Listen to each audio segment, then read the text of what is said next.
my channel. For those of you that are new here, my name is Kate. And every Friday I bring you something book related, or most Fridays I do.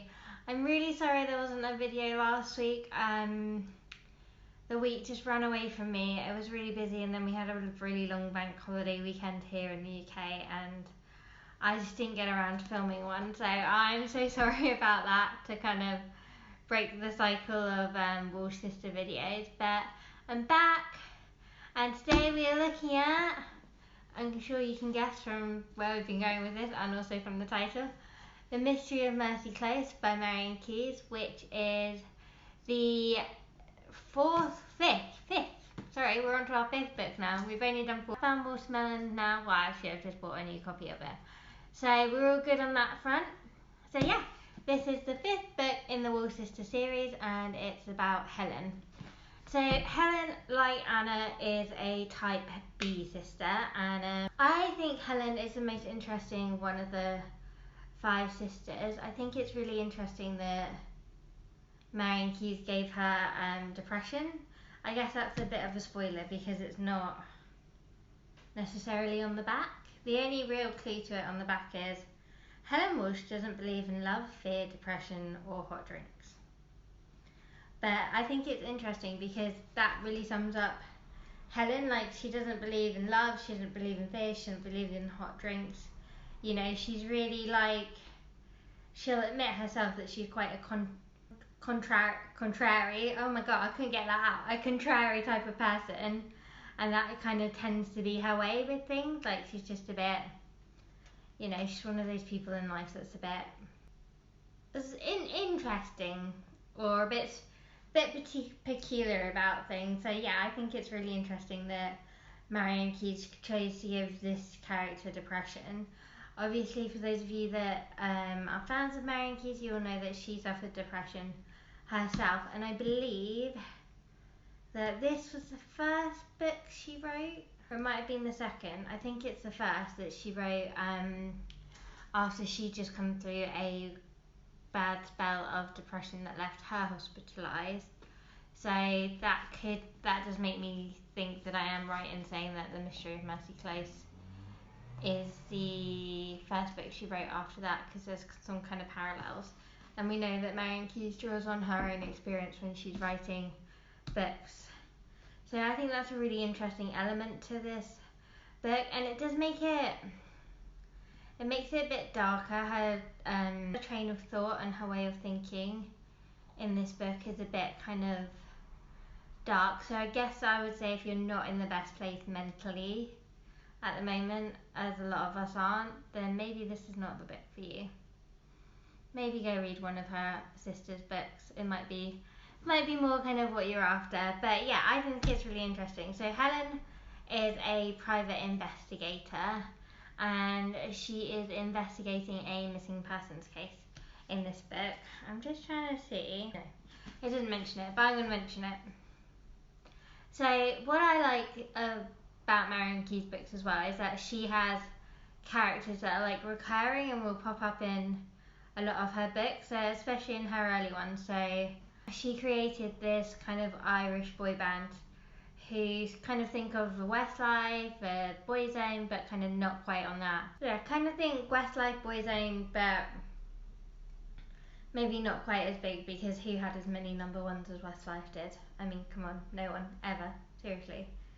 So yeah, they are called Laddz, and they feature quite heavily in this book, and they featured in other Marian Keyes books as well, which I think is really cool. I really like that about Marian Keyes, that she kind of brings people back in previous books. So, and the missing persons case has to do with Laddz, and I think that's a really interesting spin on like a missing persons case, because normally you would have thought it'd be like a domestic or something, or someone's run off because they're cheating or whatever, but no, that is not the case in this. And so yeah, we kind of see how Helen goes about working on this missing persons case and trying to find this person, and she gets involved in this case through her ex-boyfriend Jay Parker, who in my head he kind of looks like Adam Levine from Maroon 5, and I think he's got that kind of and really good looking, almost too charismatic charm about him. An Adam Levine from Maroon 5 type of guy, except he's like a businessman who has all sorts of things on the go. I don't know, he doesn't like necessarily come off as a bad character or anything, that's just how I picture him in my head. And then involved in Laddz, and he gets her involved in this missing persons case, and Helen and Jay didn't exactly end on the best of terms, so there's a little bit of friction, you could say, there, and he's not necessarily in the same place that she is about their relationship and all of that, because she has a boyfriend, the very sexy Artie, as he is described. And in my head, Artie is more of a... If we are going with the US voice coaches as Helen's boyfriends, then I would say Artie is more of a Blake Shelton than an Adam Levine. So that's kind of the contrast that you're looking at. And what I really don't like about this is what is written on the back. Because I don't think it sums up the story at all. I think it's just almost selling the book short, focusing on the romance aspect of it when it's not really even a plot point. Like it's barely something that moves the story forward. Like it's nothing.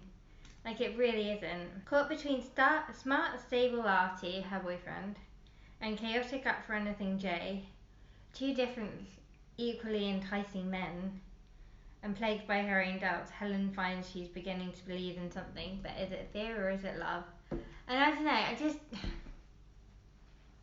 because she's not really caught between these two men, it kind of makes out like a Pacey Joey Dawson thing, where it's like a love triangle and she has to choose between the two.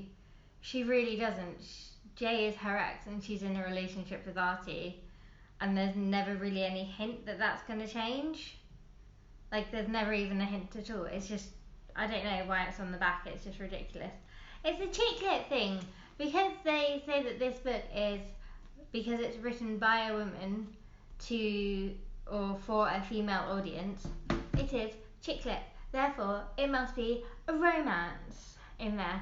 I mean, I will say in this that there are a couple of like really gratuitous sex scenes, like I don't know if they need to be in there, and they're quite like graphic for Marion Keyes, but they're not bad or anything. Like I'm not against the sex scene in the book, you know, but it's like only if it makes sense to the story, and I don't know if it really does in this case. I don't know if one of them especially does.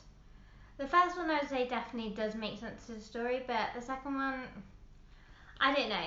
Personally, I think it doesn't add anything. It doesn't move the story forward at all. Yeah, I don't know.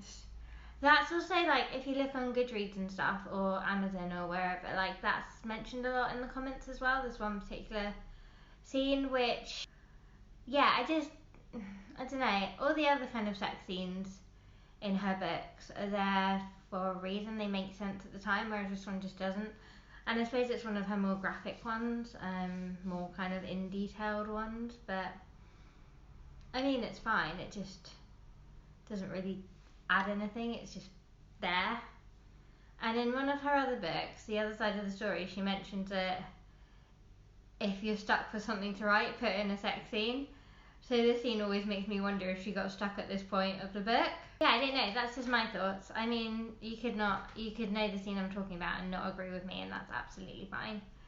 And yeah, I just think this book is really good. I really enjoy it. I know it's not a lot of people's favourites, and I know that because Marion wrote this after she had the depression, or that real kind of depressive episode, that a lot of people have said like it's different and it's darker, and yeah, it is definitely different and it is definitely darker, and there's definitely some themes in there that are going to trigger some people, and I will do a trigger warning at the beginning of this video. Not that I'm talking about anything that I think can trigger anyone, but just because the book could possibly trigger someone. But I think especially at the moment, it gives you such a good insight into depression, and it gives you an insight into, well, I guess, missing persons case and how you find them.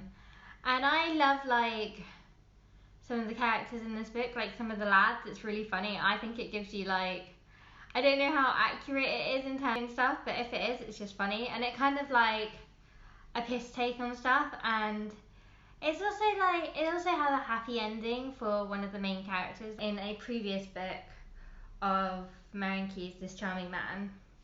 He doesn't have the happiest of times, and so in this book, although he has a little bit of a bumpy ride, he comes out of it in a happy place, which is nice. I like a happy ending, and I'm glad that Marion Keyes brought him back in this book to give him the happy ending after a lot of things happened.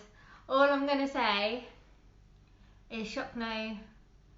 Always want to say O'Shaughnessy, but it's O'Shaughnessy. Shockno O'Shaughnessy in This Charming Man bit, and you will know what I mean for anyone that has read This Charming Man. This Charming Man is my favourite Marion Keyes book, so I've read it a lot and I know it off by heart. You know, in that bit in Gilmore Girls when Lorelai is telling Luke about oh my god, what's the name of the film? Oh my god, the one with Barbra Streisand. Katie and Hubble. Oh my god, it's gone. It's gone. I love that film as well. But anyway, the books, when she's telling Luke on his answering machine about the books thing, that's me with This Charming Man.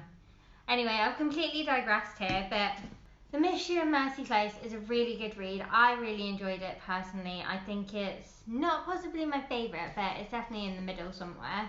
It's not my least favourite. I don't particularly enjoy the audiobook, how the audiobook is narrated on this one, but everything else I really like about it. And I love that, like, even though Helen is going through depression and she's struggling a lot with her mental health, she's still very much her own person and she's still very strong. And this book is kind of set over the shortest time period, whereas all the other ones are set over a period of about 6 months to a year, whereas this book is less than a week, really. It does have like an epilogue of things that have happened like 6 months later or 9 months later, but it is mainly within a few days this whole story happened, which is quite interesting because you kind of lose track of that. And you can see Helen thinking, because so much happens, she's like, oh my god, is that only last night, or was that only yesterday, or is that only earlier today? So a lot happens in a short amount of time in this book. And yeah, I really love it. So let me know in the comments what you think. If you are a Helen fan, if you are an Anna fan, if you're a Rachel fan or a Margaret fan or a Claire fan, let me know. And I do have watermelon now. Do you want to see it? Do you want to see it? I have watermelon. I had to buy it again. I couldn't find it anywhere. I was searching all the charity shops and everything, but I couldn't find it. So I got it again because I need to have all 5 sisters books. And I will see you next week with watermelon. Bye.